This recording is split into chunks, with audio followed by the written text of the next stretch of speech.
You're our last hope, sweetie. Please. Her voice cracked like she'd been crying for hours, and I swear I could hear her clutching a tissue on the other end of the line. I sat frozen on the edge of my couch, my phone on speaker, both hands gripping my coffee mug like it could anchor me. We're being evicted, Scarlett. They're locking the doors Friday. We didn't want to tell you, we didn't want to burden you, but... My mother choked back a sob. My name's Scarlett. And if you've ever had a parent weaponize tears, you already know how this story starts. I thought you said everything was fine last month, I asked, my voice too calm, too flat. I knew that tone. It was the one I used in corporate meetings, when someone was lying straight to my face. It was, she said quickly. But then your father's hours got cut. And the mortgage, well, we fell behind. We tried, honey. We tried everything. I heard a muffled voice in the background. Dad, probably. He never called me himself. He let Mom do the emotional heavy lifting, like always. We didn't want to come to you, she added, but Brendan's tied up with Elena's wedding plans, and he's already done so much for us. And you're always so responsible, so smart. There it was, the compliment that felt like a leash. I just launched my business, I said, staring at the half-packed boxes of bath bombs and candle jars in my living room. I haven't even opened the online store yet. I know, baby, and we're so proud of you. But we're talking about being on the street. Do you understand that? I didn't answer. Because I did understand. I understood that I had $27,000 in my savings account, every cent I'd scraped together over the last 4 years to escape the 9-to-5 grind. I understood that I had no backup plan, no safety net, and no one else to bail me out if things went sideways.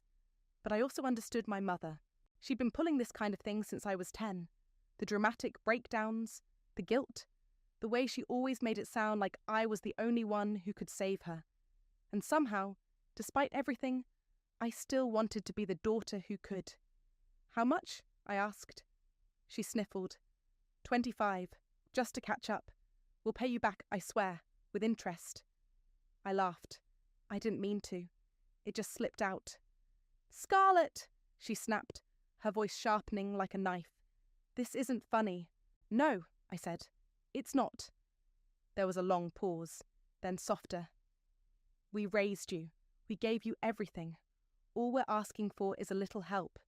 Family helps each other. Except when it came to Brendan. Brendan got help without asking.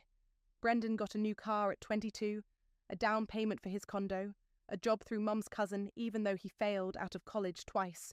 I got lectures about independence and pulling my own weight. But sure, family helps each other. I'll transfer it tonight, I said. Oh, thank you, baby. Thank you. You don't know what this means. I hung up before she could say anything else. I stared at the wall for a long time. Then I opened my banking app and drained my account. $27,000. Gone. That night I couldn't sleep. I lay in bed, staring at the ceiling, my stomach twisted in knots. Something felt off. Not just the usual regret or anxiety. Something wrong. I grabbed my phone and opened Facebook. My parents hadn't posted anything in weeks. No status updates, no photos, not even a shared meme. That alone was weird. My mum usually posted daily. Pictures of her garden, inspirational quotes, passive-aggressive rants about some people not calling their mothers enough. I clicked on Brendan's profile. Nothing new there either, but his page was mostly private. I scrolled anyway, looking for anything. Any sign that they were struggling, that they really needed the money. Nothing. I checked my mum's friends list, clicked on a few names. Still nothing. No tagged photos, no check-ins. It was like they'd gone dark. I told myself I was being paranoid, that they were embarrassed, that maybe they didn't want people to know they were losing the house, but the feeling didn't go away. I got up, walked into the kitchen and opened the fridge. Empty except for almond milk and a jar of pickles. I'd been living lean for months, putting everything into my business. I hadn't bought new clothes in over a year. I skipped dinners out. I made my own soap for God's sake, and I just handed over every dollar I had. I leaned against the counter, gripping the edge until my knuckles went white. I wasn't angry. Not yet. I was just hollow. The next morning, I texted Ariel. Me. I did it. Gave them the money. Ariel. Oh, Scar, are you okay? Me. Not really. Ariel. Want me to come over? Me. No, I just need to clear my head. I spent the rest of the day labeling candle jars and trying not to think about it. But that night, I checked their profiles again. Still nothing. Still that gnawing feeling in my gut. I didn't know it yet, but I just lit the first match, and everything was about to burn. 2 weeks later, I was in line at Target, holding a $12 planner I couldn't afford, when my phone buzzed with a notification. Brendan Wood tagged you in a photo. I froze. Brendan never tagged me in anything. I tapped it open, expecting a throwback, or maybe some passive-aggressive family post. It was a cruise photo. Him, shirtless, grinning with a drink in each hand. Mom in a sun hat, Dad in a Hawaiian shirt. All three of them, arms around each other, standing on the deck of a massive ship with crystal blue water behind them. The caption read, "Best trip ever, courtesy of Mom and Dad." Blessed Dying Family. First, by Royal Cruise. My stomach dropped so hard I nearly dropped the planner. The timestamp? 4 days after I wired them the money. I stepped out of line and walked straight to the Starbucks inside the store. I needed to sit. I needed to breathe. I needed to not throw my phone across the room. I zoomed in on the photo, every detail burning into my brain. And then I saw it, around my mum's neck, my necklace, the one I'd made as a prototype for my shop. A simple pendant with dried lavender and resin. I only made 5. I gave one to Ariel, one I kept. The other 3 were in the box I'd packed for family samples. I'd mailed them a week before the phone call. She wore it like a trophy. I called Ariel. "Hey," she answered chipper. "How's Target therapy?" "I need you to look at Brendan's latest post, right now." There was a pause, then a sharp inhale. No, no way. Yep. They're on a cruise. Not just a cruise, a luxury cruise. Look at the drinks. Look at the background. Oh my God. Scarlett, you gave them your entire savings. Yeah, I said, staring blankly at the photo. And apparently, I funded their floating buffet. Are you okay? Like, do I need to come get you? I'm fine, I lied. I'm just processing. Do you want me to comment on it? She asked. Something subtle but savage? No, not yet. I ended the call and sat there for a long time, watching the likes and comments pile up.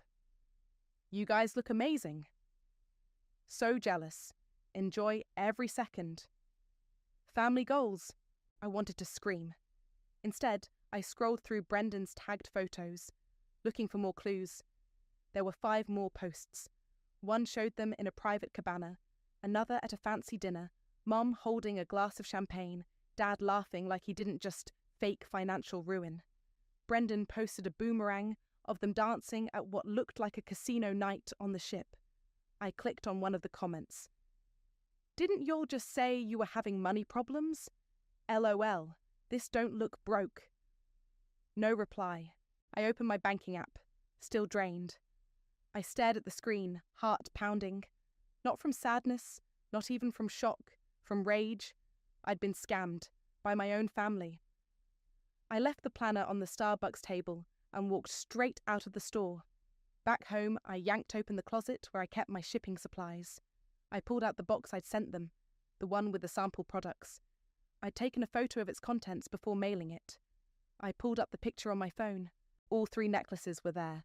I zoomed in on the one my mum was wearing in the cruise photo.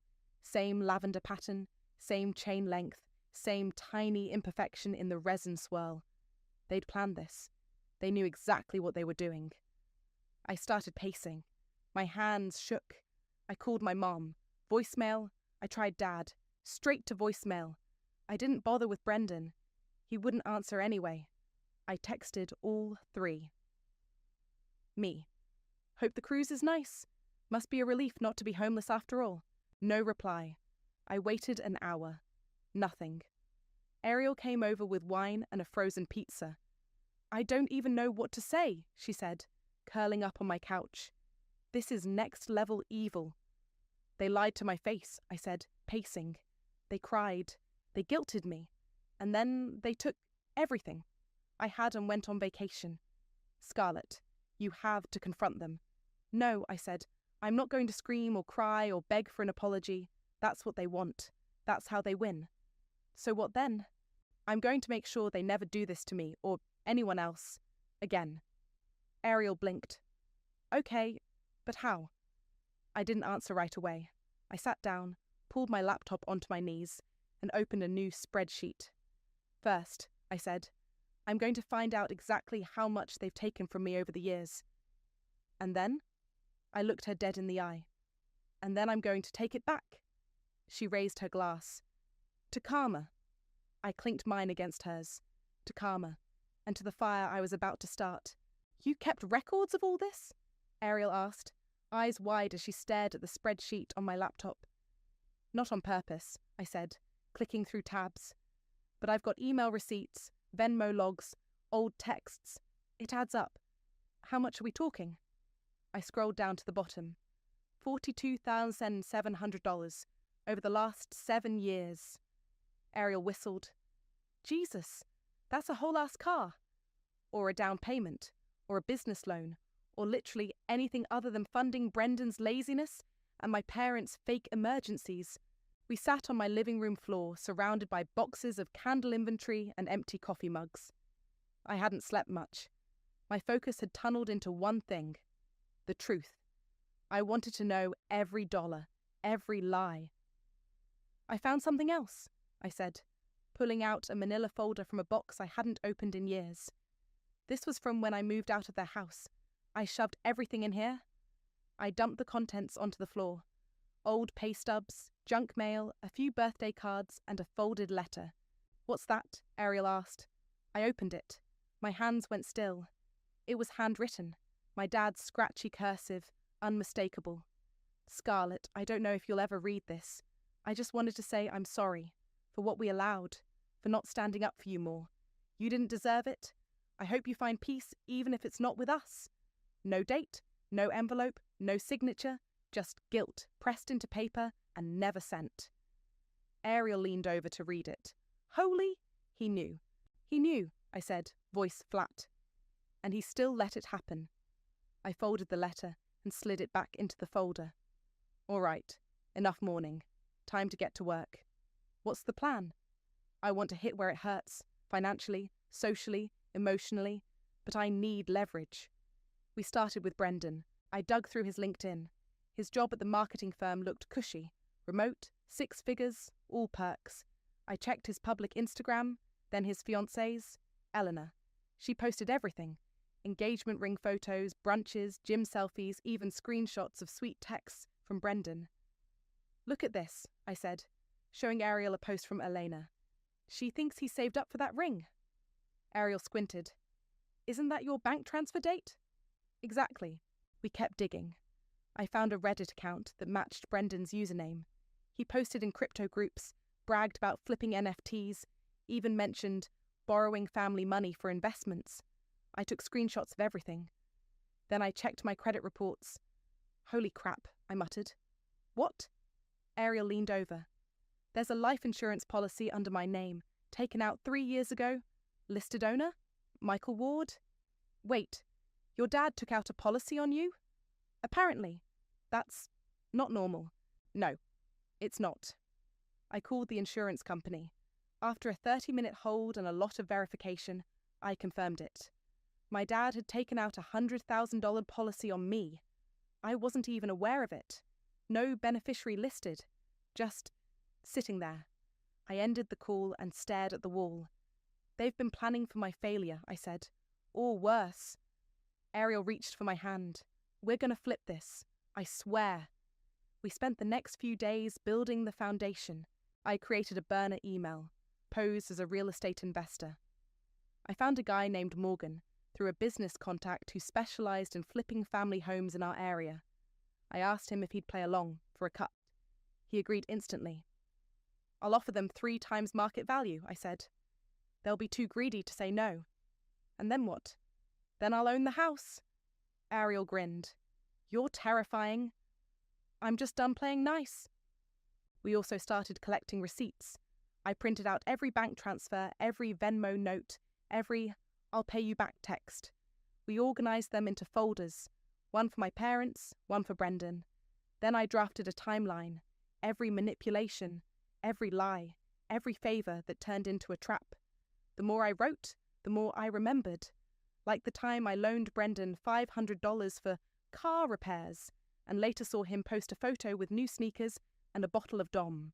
Or when Mum told me she had cancer, only for it to turn out to be a scare that somehow required a $2,000 loan. Or when they sold my grandmother's heirloom necklace, something I was promised, and told me it had been lost in the move. I added it all. By the end of the week, I had a binder full of evidence and a fire in my chest that wouldn't go out. Ariel looked over the pages. "So what's next?" "I plant the seed," I said. Then I let it grow. I sent the first email to Morgan and copied Ariel. It was short and sweet. Subject: Interested buyer. Quick close. Body: I represent a client looking to purchase a home in your neighbourhood. We're offering triple market value for a fast, no contingency close. Please contact me if interested. I attached a photo of my parents' house. Then I hit send. Ariel raised her glass of ginger ale. To poetic payback. I clinked mine against hers. To finally getting what I'm owed. "Scarlett, you're going to want to see this." Ariel spun her laptop around at the cafe table. On the screen was a forwarded email from Morgan. Subject: Interested buyer. 3x market value. From Christine. Body: Hello. We received your inquiry and are very interested. We've been thinking of downsizing anyway. Please let us know next steps. Christine and Michael. I blinked. That was fast. They replied within 6 hours, Ariel said, sipping her iced coffee. Greed works faster than guilt. I stared at the message. My parents had lived in that house for over 25 years. They'd always said they'd die in it. But now? One whiff of easy money and they were ready to pack. "Okay," I said, pulling out my phone. "Time to turn up the pressure." I opened Brendan's company website, found the HR contact, and sent an anonymous tip through the complaint portal. It was short and direct.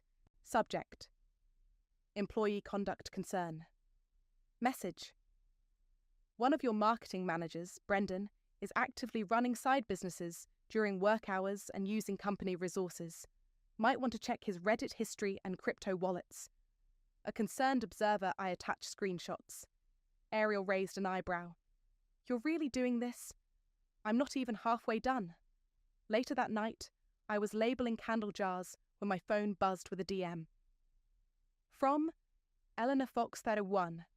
Message: Hey, I know we've never really talked, but I think we need to. I saw something I wasn't supposed to. Can we meet? I stared at the screen. Ariel glanced over. Elena? Yeah. You think she found out? Only one way to find out? I sent her a reply. Me. Sure. Tomorrow? Noon at Grounded Cafe? Elena. I'll be there. The next day, I got there early. Elena walked in 5 minutes late, sunglasses on, hair in a messy bun, looking like she hadn't slept. She spotted me, hesitated, then walked over. Thanks for meeting me, she said, sitting down. What's going on? She pulled out her phone, tapped a few times, and turned the screen to me. It was a bank statement. Brendan's. The highlighted transaction, $27,000, from my account, labelled gift from Scarlett. I felt my jaw tighten. I found this on his laptop, she said. He left it open. I wasn't snooping.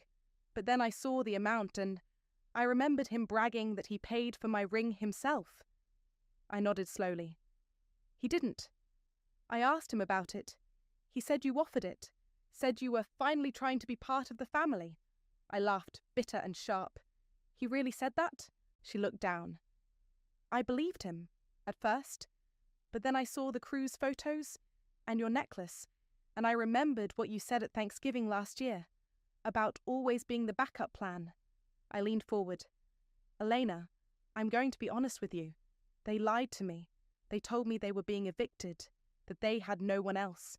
I gave them everything I had, and then they went on vacation. Her eyes welled up. I'm so sorry. I shook my head. Don't be. You didn't do this. She hesitated. I want to help. I don't know how, but I can't marry someone who lies like this, who steals from his own sister.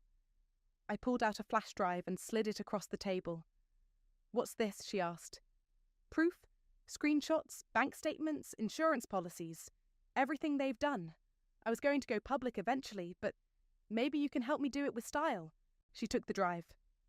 I've got a friend who runs a TikTok account that exposes scammers, like millions of followers. If we do this right, I smiled. Let's do it right. That night, I got a call from my mother. Hi, sweetheart, she chirped, like nothing had ever happened. We're coming home early. The cruise was lovely, but we missed our beds. We were thinking, maybe we could stay with you for a few days while we get things sorted. I stared at the phone, stunned by the audacity. Sure, I said sweetly. I'll get things ready. As soon as the call ended, I texted Curtis. Me. Time to flip the switch. Curtis? You sure? Me. Oh, I'm sure. Curtis, my landlord and part-time handyman, had been helping me with a side project, one I hadn't told anyone about except Ariel. While my parents were floating in the Caribbean, I'd been busy buying their house, through Morgan, using a shell LLC Ariel and I set up. Thanks to a weird zoning clause and an unpaid lien from 5 years ago, we got the house for less than they expected. The triple offer email? Bait. They signed the paperwork without reading the fine print. Now, the house was mine, and they had no clue. Curtis met me that evening with a ladder and a banner. We hung it across the garage door in bold red letters. Welcome home, Les. The next morning, I parked across the street and waited. Their Uber pulled up around 10 a.m. Mum stepped out first, dragging a pink suitcase. Dad followed, looking sunburned and annoyed. Brendan wasn't with them. They walked up to the door. Mum reached for her keys. Nothing. She tried again. Still nothing. She turned to Dad, confused. Then she looked up. She saw the banner. She read it. And then she saw me. I stepped out of my car, leaned against the hood and waved. Hi, Mum. Her face drained of colour. What is this? She asked, voice shaking. I held up a manila envelope. Deed transfer. You sold the house. To me. Dad looked like he'd been punched. You can't do this, Mum whispered. I already did. She stumbled back a step. Where are we supposed to go? I pointed to the side of the driveway. A brand new RV sat parked, fully stocked, courtesy of their own cruise fund. There's your new home, I said. Enjoy the view? And then I walked away. Christine stood frozen in the driveway, her suitcase tipped over, clothes spilling onto the pavement. Michael looked like he'd aged 10 years in 10 seconds. I didn't move. I just watched. You bought our house? She finally asked, voice brittle. No, I said. You sold it. You just didn't bother reading the paperwork. Michael stepped forward, eyes darting. Scarlett, let's be reasonable. This is a mistake. We were misled. You weren't misled, I said. You were greedy. You saw a big number and signed without thinking. That's on you. Christine's lip trembled. But we raised you, I laughed, and then you robbed me. She dropped to sit on the curb, mascara already smudging under her eyes. Where are we supposed to go? I pointed again. The RV's yours, fully stocked. Shower, fridge, queen bed. It's more than you deserve. Michael opened his mouth, but nothing came out. He just looked at the house, then at me, then back at the house. Christine was already dialing her phone. Brendan, she said into the receiver, we need you to come here. Right now. It's Scarlett. She's taken everything. I turned to leave. You're going to regret this, she called after me. I didn't even flinch. Later that night, Ariel and I sat on my patio with wine and takeout. She scrolled through TikTok, shaking her head in disbelief. Elena's friend posted the first video. It's already at 300,000 views. I leaned over to look. The video was a slideshow of screenshots. Brendan's bank transfer, the cruise photos, my necklace, the insurance policy. Overlaid with text. When your family scams you out of your life savings, so you buy their house and evict them. The sound? A slowed-down version of Karma by Taylor Swift. Comments are wild, Ariel said. People are calling you a legend. I didn't smile. Not yet. My phone buzzed. Voicemail. Brendan. I played it on speaker. You think this is funny? You think you're some kind of hero? You just destroyed our family. You humiliated Mom and Dad. You made Elena leave me. You're sick, Scarlett. You've always been jealous, and now you've gone too far. You'll end up alone. You'll always be alone. Ariel's eyebrows shot up. Wow, that's a lot of projection. I deleted the message and took another sip of wine. The next morning, Eleanor texted me. Elena. He's spiraling. He got fired. His boss saw the Reddit screenshots too. Me. I'm sorry. Elena. Don't be. He needed a wake-up call, and I needed to see the truth. A few hours later, I got another email from Morgan. Subject. Final transfer confirmed. Body. Congrats, Scarlett. The house is officially yours. No contest. They signed everything. I forwarded it to Ariel with a single emoji. That afternoon, Christine and Michael returned to the house. I was already there, organising the garage. Christine approached slowly, her face puffy and pale. We want to talk. I didn't stop working. Talk? We didn't know what we were doing, she said. We were desperate. You were never desperate, I snapped. You were just entitled. Michael cleared his throat. We can't live in an RV. You can.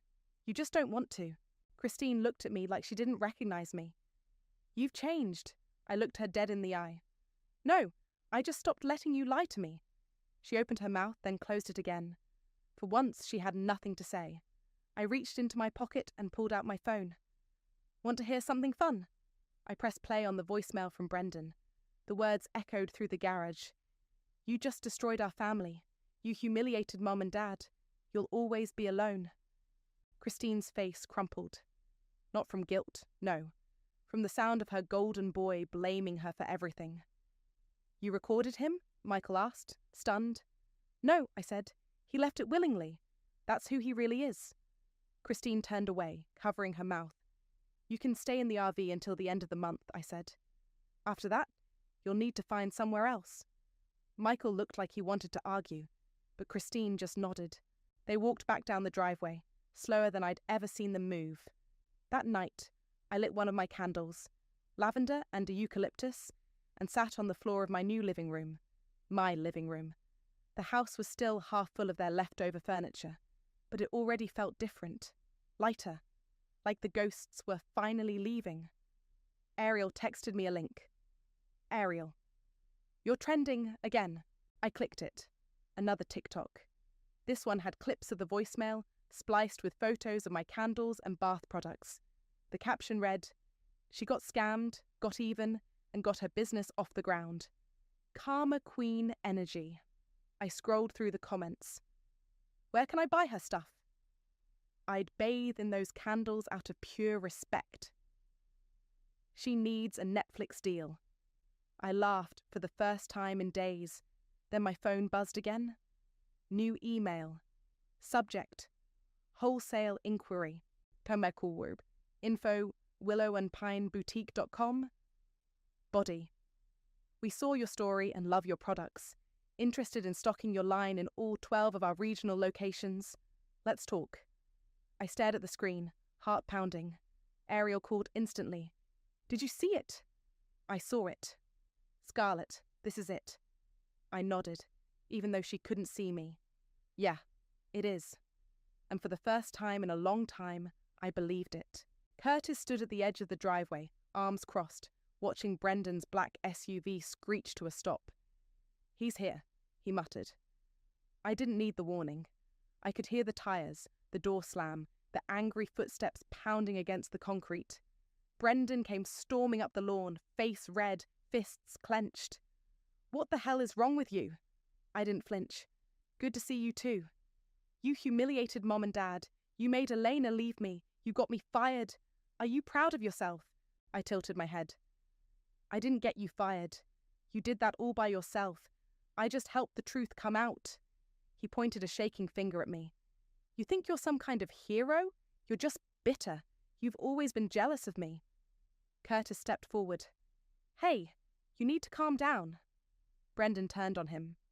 Who the hell are you? Landlord, and the guy who helped install that RV you're now living in. Brendan blinked. You're joking. Nope, I said. You're looking at the new homeowner.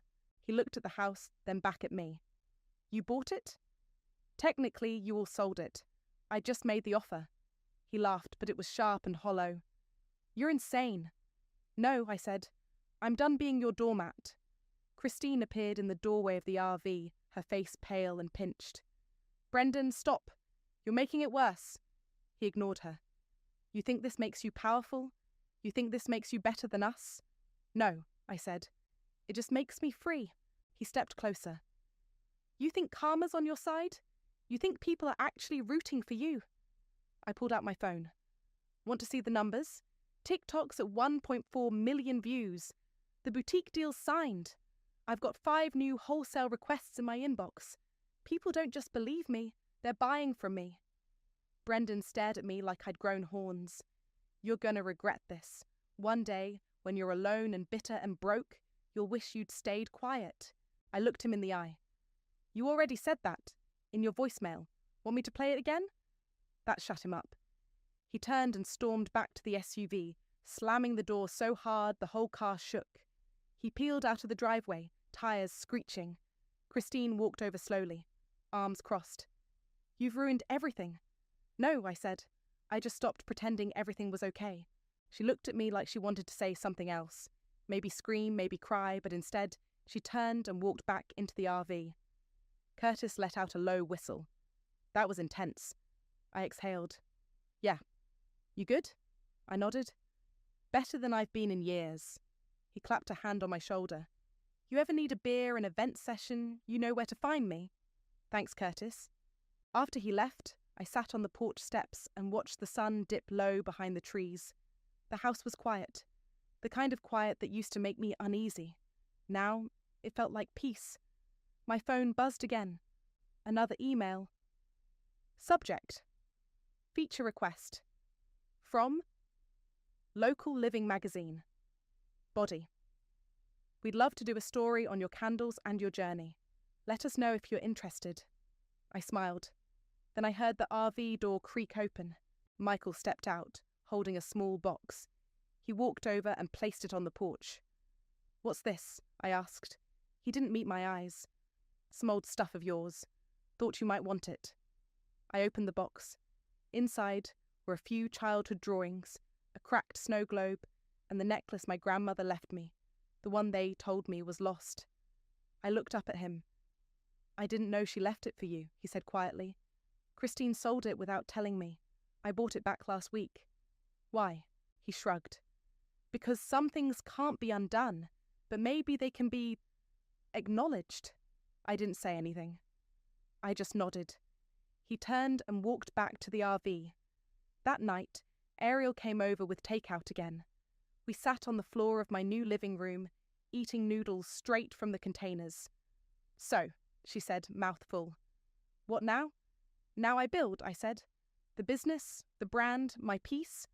She raised her chopsticks. To karma. I raised mine. To consequences. We clinked them together like champagne flutes. Later, after she left, I walked through the house. I opened each door, turned on each light. I stood in the kitchen, where my mum used to lecture me. The hallway where Brendan shoved me when we were kids. The living room where I was always told to keep it down. Then I went into my old bedroom.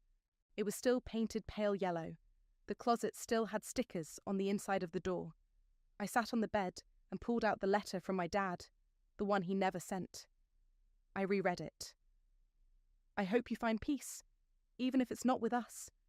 I folded it carefully and placed it in a frame. Then I hung it on the wall. A reminder, not of what I lost, but of what I finally took back. Christine banged on the front door at 9 a.m. sharp. I opened it slowly, coffee mug in hand. Can I help you? She stood there in full makeup, hair curled, wearing a blazer like she was headed to court. Michael hovered behind her, silent. We've spoken to a lawyer, she said, and we want to give you one last chance to undo this before we take legal action. I took a sip of my coffee. Undo what exactly? You tricked us into selling our home, she snapped. That offer was fraudulent. I raised an eyebrow. You signed a legally binding contract. You had every opportunity to review it. Michael cleared his throat. You used a fake buyer. That's deception. No, I said. That's business. You wanted fast money. You got it. Now you're mad because it didn't come with control. Christine's voice rose. We're your parents. And you used that title to rob me blind, I said, stepping outside and closing the door behind me. You lied about being evicted. You used my savings to go on vacation. You let Brendan steal from me. And when I finally stood up for myself, you called me cruel.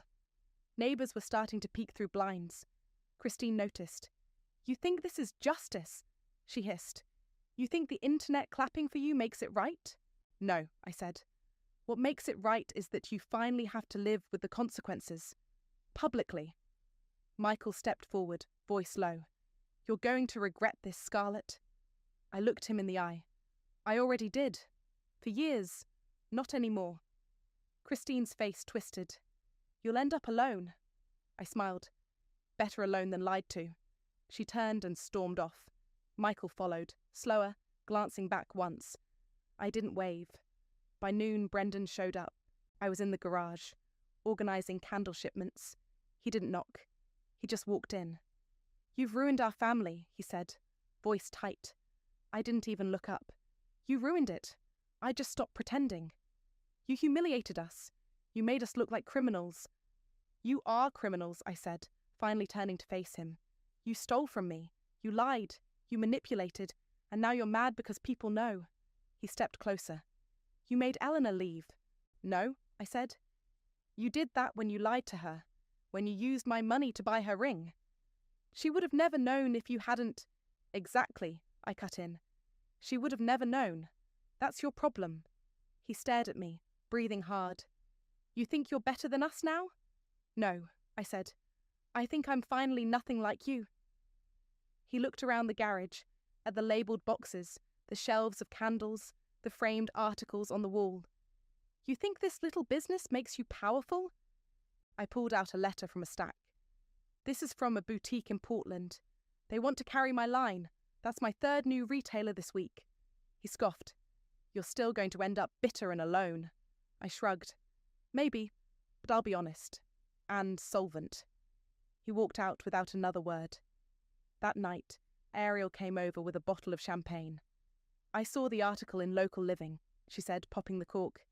They called you the Candle Queen of Karma. I laughed. That's ridiculous. Scarlett, you're literally trending again. People are making reaction videos to your story. I pulled out my phone and opened TikTok. One of the top videos showed a dramatic reenactment. Someone playing me, someone playing Christine, fake tears and all. The comments were wild. This is better than any Netflix drama. She didn't burn bridges. She lit candles on them. I'd buy from her just to support the revenge. I scrolled through orders on my shop dashboard. Over 200 pending. I need to hire help, I muttered. Ariel raised her glass. To success. And revenge. I clinked mine against hers. To finally being free. The next morning, a letter arrived in the mail. No return address.